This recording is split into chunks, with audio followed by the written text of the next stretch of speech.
I'd also like to welcome Roger Wilson to the stage. If you don't know Roger, Roger is our Family Life Exec Pastor. So be sure to thank him for taking his time to be with us tonight and helping out with this. So one of the most popular questions on here, we had several people ask the same question, so I'll go ahead and start with it, is the question of, is there a certain age that a child should be allowed to have their own phone? Wow.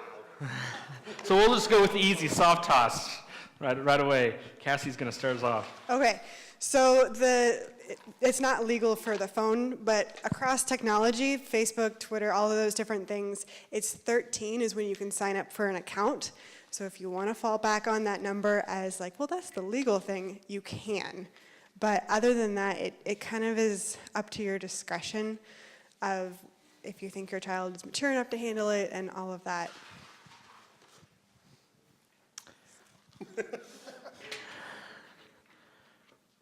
So one of the questions also tied into, let me ask this one because it went a little deeper, so I think this has something else we can hit on. We're struggling with what age having a phone is reasonable. We think not until high school, but all the other kids have phones even in elementary school. Any feedback on that? That added dimension.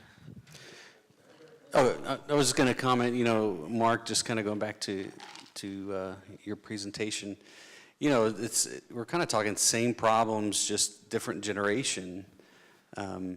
Even, I'm a child of the 80s, growing up in the 80s, there were things that I wanted to do that my parents had to make judgment calls on what was appropriate and when.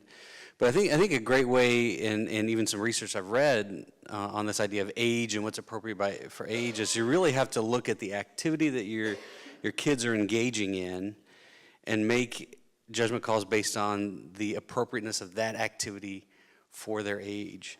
So, at what age do you let your kids go to their first, party, sleepover party?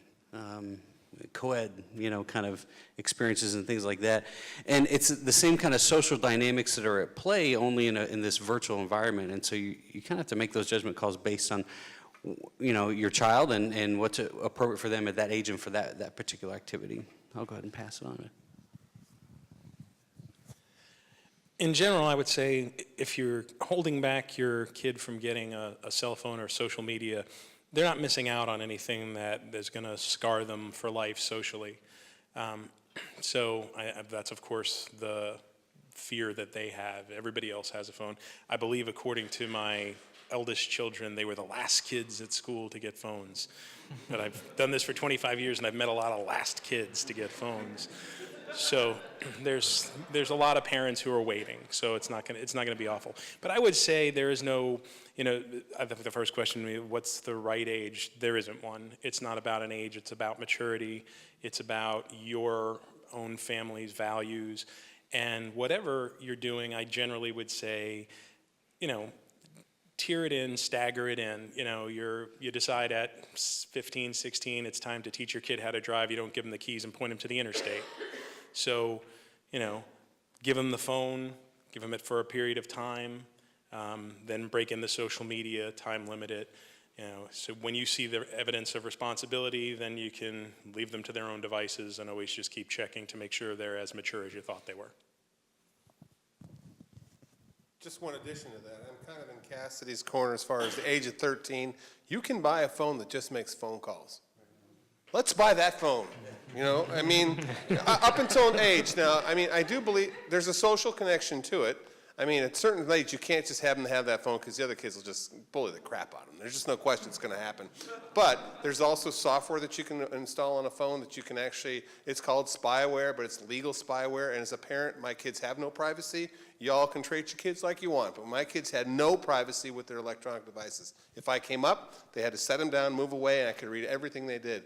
And they were so afraid of losing that privilege that they maintained a very above-board presence. But yeah, get them the crappy phone that makes phone calls. When they get 13, give them the smartphone, give them good parental advice of what they should do and what happens and what's the consequences of screwing up. And And if nothing else, I mean, let's face it, folks, I don't even have a home phone. I mean, we've all got cell phones these days, and if they need to make a call, it does help to have them have a phone, so.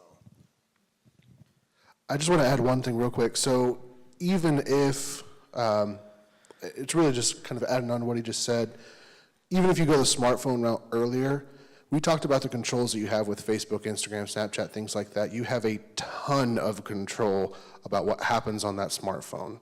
So outside of social media and the different services, you have a lot of control over what apps they can use, how long they can use it, things like that. So you can go the smartphone route without opening the door completely to everything else that comes along with that. And I think the key word that you guys all mentioned at a certain point is privilege. You know, having a smartphone is a privilege. It's not an alienable right that we've all been given. It is a privilege that we earn. On that same token, North Kansas City kids have all been given iPads. With that, how do you manage limiting screen time when all of their homework is on iPad and they have been given an open door? I was gonna say, I could talk forever on that one. You don't. Essentially, when do you know if your kid's doing homework or he's playing a video game? I've sat in the room with my son while he was doing his homework, and then he yells something, and I'm like, what's the matter? He's like, oh, it's the game I'm playing. I'm like, I thought you were doing homework. Oh, I finished that 20 minutes ago. So unless you're going to sit next to him, limiting that screen time does become very difficult. You know, it doesn't hurt every now and then to sit next to him. You know, the reality is the screen in and of itself isn't a problem. The excess is. If your kid is telling you they've got 3 hours a night of homework and they're in the 5th grade, they're lying. So, you know, if they're on their computer that long to get their homework done, if they're not like all AP classes in their junior year of high school, it's a lot of time on social media or video games. So just check in every now and then to see what they're doing. Your bedtime's at 8 o'clock. 7:30, you need to take a shower. You get no more internet, you get no more iPad, you get no more cell phone. We lock that up, we take it with us, you get it first thing in the morning. And that's just the way it is. So, my job is online and behind a screen, and so I spend a good portion of my day looking at technology. And I know in my life it's really hard to separate when I'm not working and when I am, because it bleeds into each other, especially since I do social media. It's really easy to get distracted. So as an adult, if I'm struggling with that, kids are too, and helping teach them what the differentiation is between work and play will help them immensely throughout their life. And that's something that they need to learn either way, whether it's online or just in their everyday lives of, you know, if they're reading a book, that there's a difference between reading a book for work and reading a book for play. And just helping them make those little distinctions will help a lot. And since we're all adults, none of us ever have bleed over between our work and our... Never. You know, as parents, you always feel like you're the odd person out, too, on some of these things. So I think it's been mentioned, but I think this is a great reminder. The physicalness of a phone, a tablet, a computer, it's not physical any longer when it's not in your hands. And your kids will beat you up over that, and they'll kick and they'll scream. I'm the only one that doesn't get it past 7 o'clock or past 8 o'clock or before bed, you know. And hey, so let's make a pact as parents here is that, hey, we're all in this, and you're not alone in those decisions. And even though you feel in the isolation of your own home, you feel like you're disappointing your child, it's okay. Just make those calls, make those boundaries. And we're constantly doing things that are good for our kids because it's for their own good, because kids only know what they know, and they don't have the maturity to be able to process through some of these things. So we're saving them from some things that could hurt them in the long run, and it's okay to do that. And it's okay for your kid to be upset about that. And it's okay for you to be okay with them being upset about that. So, Do you recommend some sort of program on home internet that blocks certain content? Does this have to be on each device? What are some of the other options? What about other devices that come into the home? So, Okay, National Center for Missing and Exploited Children. It's nicmic.org. It was one of the first places to help people protect their children online, look for kidnapped children, They maintain a very good educational website, but there are literally hundreds of these websites you can find just by going on Google and looking at protecting your kids online. There's a myriad, just as many programs for blocking content and things like that. Some of them are very easy to use. I would just get online and Google it and ask for ratings of blocking software for your kids or protecting your kids, and you can find what fits best for you. There are also services. I think he mentioned Norton has one, and there's more and more every day. So I would never try to recommend one, not because didn't have to use them back when my kids were using the internet. But yes, there are softwares to do that. I still believe firmly that you're going to have the best control of that device is when you set boundaries, like Cassidy was talking about. You set your boundaries, you make them live within the boundaries, and you make them realize there's consequences for violating the rules. And it's not, you're not going to take the phone away for a year, that's not really, but you are going to take it away for a week, because that's really all it's going to take. One time. So I guess that's the best answer. I totally agree with that. And I think looking for the digital ways to control where they go is good for a while, like having a fence in your backyard to let your toddler play in. But once they get out in the Wi-Fi unrestricted world, when they're going to Panera or a friend's house or whatever, and it's all wide open, they have to make decisions. So a better tool is to train them how to make good decisions.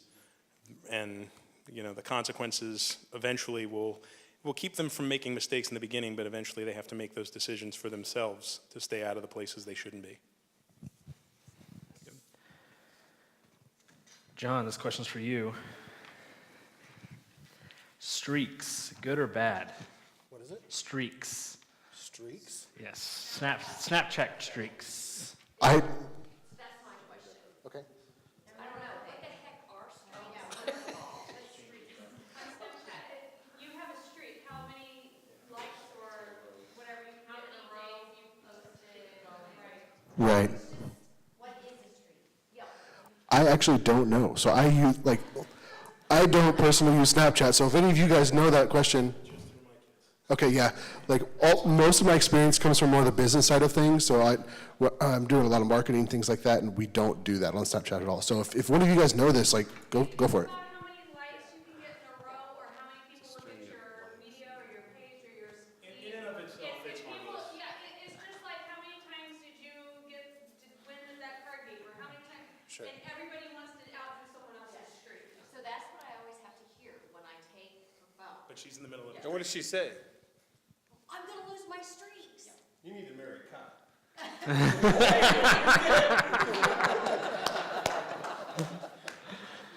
going to lose my streaks, is what she says? Yeah. What do you say? What the heck are streaks? I think it's the internet equivalent to if you had gotten drowned in the 80s and you were going to miss your show. It's not that important. I'm like, it's streaks. Whatever these things are, it's, Maybe she'll start a new one when she gets the phone back. okay. Yeah.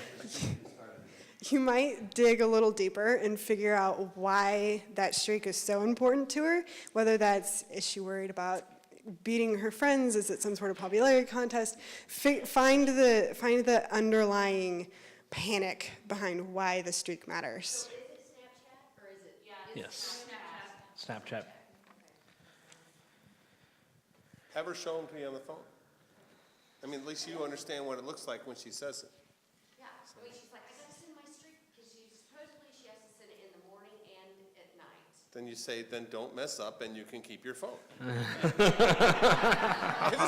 This seems so easy to me sitting up here. From this side, it's real easy to get those answers. And if you remove the internet piece, it's essentially if you remove the internet piece, it's the sense of urgency that an adolescent attaches to almost anything. Whether as for whatever they gauge as important. I have kids that will go to school sick because they can't miss a day because they have to have perfect attendance. I see kids who, will, go to the gym injured because they can't miss a workout. It's whatever they deem as valuable. And for adolescent girls, apparently Snapchat streaks are pretty darn valuable. How invasive should I be in my child's online activities?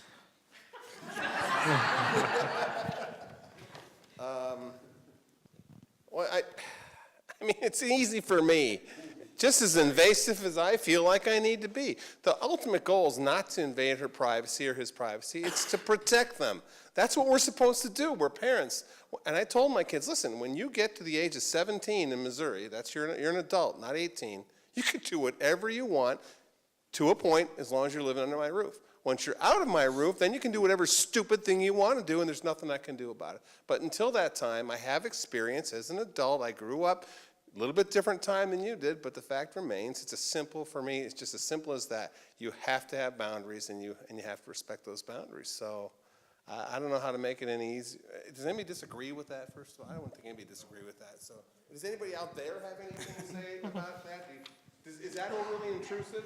Do I go into my daughter's room and make her not lock the door and catch her in her clothes? No, I'm going to knock on the door because that's just common sense. But when it comes to anything electronic, and folks, I'm going to tell you one quick story just so you can understand. I'm just not some Gestapo Nazi guy here, but I work with this stuff every day, and I see very good upscale young girls as young as 9 years old, probably to 16, but let's go to 9 years old.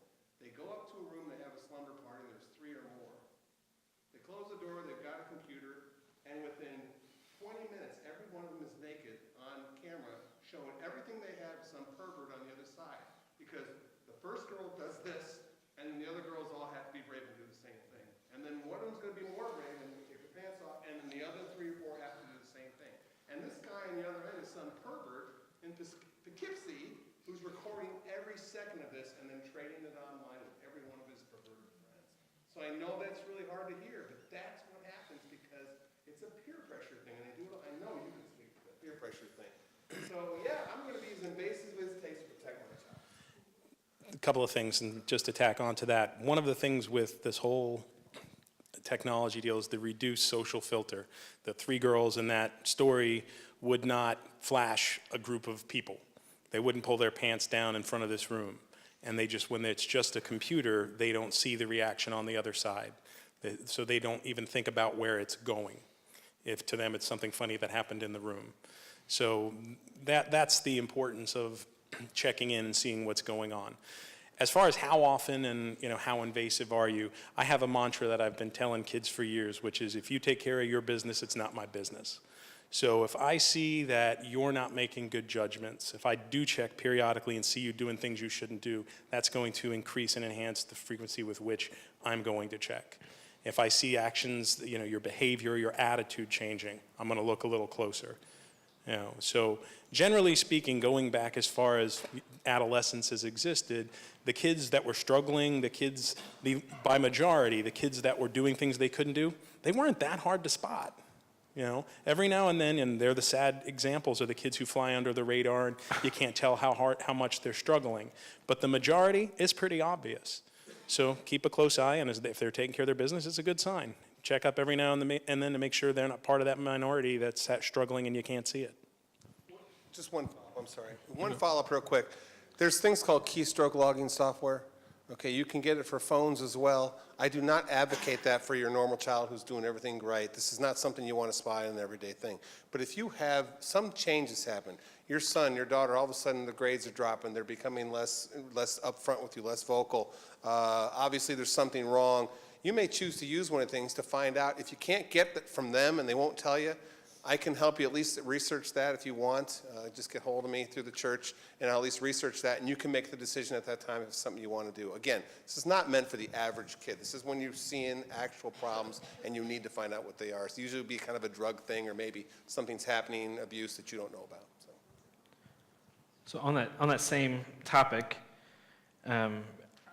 I took my students' access to the internet, texting, and social media away because of inappropriate usage. What's a good way to introduce him back into it or reintroduce these? That's yours, man. That's totally you. You were so good with that. So how to reintroduce privileges once, once they've been taken away. I think something that was said earlier was about you can use a cheap phone so that it has the basic essential parts of it, or you can limit things on the iPhone. I would say baby steps. I mean, there's a certain amount of, trust is something that you earn. And so if that trust has been broken, you have to slowly start just adding the pennies to the piggy bank and re-earning that trust. And so if there are ways that you can take the phone and limit most everything except for it can make a call and, you know, maybe one other thing, then do that and then see how that goes and let them know up front, like, we're going to do this for a month and see where that goes, and then we're going to revisit your privileges. I mean, I would just say baby steps. Honesty and transparency is a really good mantra in this.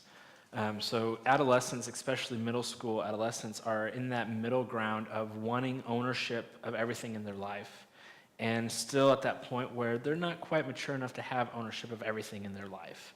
And they don't realize what they don't know, and they think they know everything. And so there's that real tension there. And if you're not honest and transparent with your students about what steps need to happen in order to earn back A, B, or C, they feel like you're just telling them, well, you'll get it back when you get it back, and there's no light at the end of the tunnel. There's no road to traverse there, and there's nothing, they don't feel like they have any control over the situation. I give this advice a lot to a lot of parents, and it's be detailed in what your expectations are, and inspect what you expect from your students.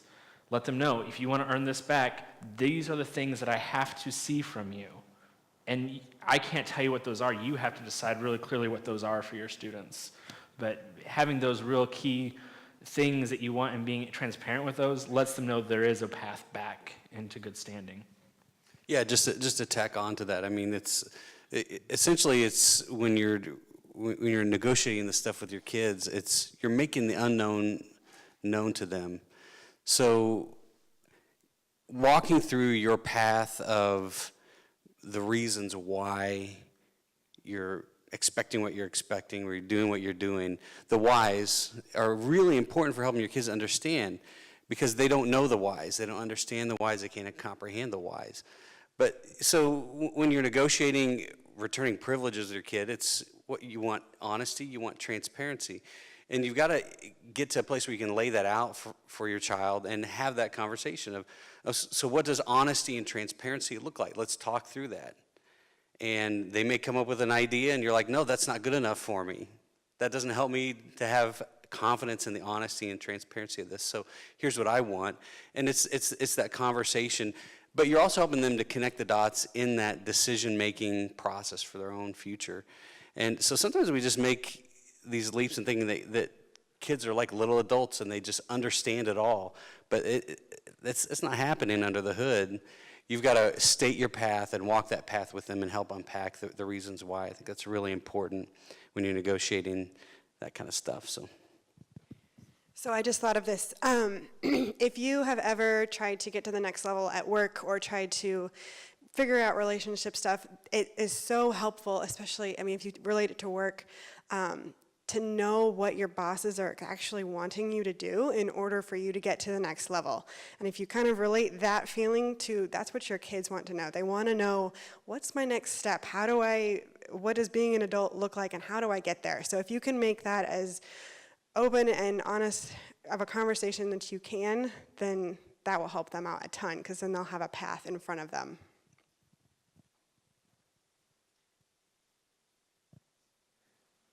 Internet keeps everything, but Snapchat deletes after 24 hours. How do those combine? What's the middle ground on that? So, this applies to Instagram stories and Snapchat. It does disappear after 24 hours, but it's been mentioned by several people up here. When you put something online, one, it's never really gone forever. Two, you don't know who has access to that. So if I send you a message on Snapchat, say it was a funny thing, something that was inappropriate for work, but we found funny, something like that, right? You have the option of taking a screenshot. Once he takes a screenshot of that message, that's his to do with whatever he pleases. So yes, they do disappear after 24 hours, which will affect you guys as parents with the ability to go in and be able to check up on, see what's happening. But if they send something to their friends can do whatever they want to with that. There's ways around all of this. So definitely have that conversation if you're going to go down the Instagram stories or the Snapchat road, that just because it says that it's gone in 24 hours, don't put anything on there that you wouldn't be okay with staying up there forever. Private message and direct messages, can we get to those by logging into our student's account? How do we find them? Yes. On Facebook, you're going to look for it looks like almost like an email inbox, like a tray that you would set letters on. If you're on a computer and you log in, it's going to be in the top right-hand corner of the screen. If you're on an Android or an iPhone, I believe it's on the bottom in the middle. On the phone, that will actually take you to a separate app on Facebook called Messenger. So they both need to be downloaded on the phone in order for you to do that. On Instagram, you have to be on your home feed. So it'll be first click on the button on the bottom left-hand side of the screen, takes you to the feed where you're able to see what everyone else is doing.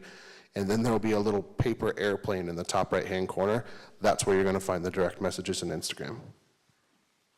Great. That's all the questions that have been submitted. Are there any others? Real quick. All right. So I want to give a huge thanks to these guys, but also give them a chance to plug themselves because they've given them time. Cassidy, we'll start with you. Can you tell us about your social media or your social justice program that you're working on? So last year, I started up a business called the Arise Box, and it is a quarterly subscription box that has all the ethical and fair trade products for your everyday life. And then every box that we sell, we're also building care packages for human trafficking survivors. And actually, for the next couple of weeks, we're doing a Christmas care package giveaway type of a deal. So we've got about 13 girls left on a wait list for care packages that we're trying to send out this Christmas. And basically it's $25 and you can send a Christmas gift to a local survivor of human trafficking. Where do they find you? TheArisebox.com. Very good. Mr. DePoto, we'll go down to you next. Tell us a little bit about DePoto Counseling Group. So DePoto Counseling Group has two offices. We're in Liberty and Gladstone, have 13 counselors basically covering the lifespan of emotional problems, including substance abuse. We do marriage and family counseling. We have 3 people that designate themselves as Christian counselors for people who want to integrate their spiritual beliefs into the counseling process. Mark, anything you... No, I said who I was to begin with. You don't want to see me. If I come through your door, there's problems. John? You good? You good? All right. Well, I think I know most everyone here, but I'm the family life pastor here, so I oversee all of our age-based ministries here at the church, from birth all the way through our young adult programs. I do have a personal website called rogerkc.com if you want to check that out. It's where I try to do blog posts on things related to my experiences with working with students and even some advice and tidbits of spiritual gems that I've come across, but it could be a good resource for you. Great. All right, guys, thanks so much for coming. Let's hear it one more time for our panel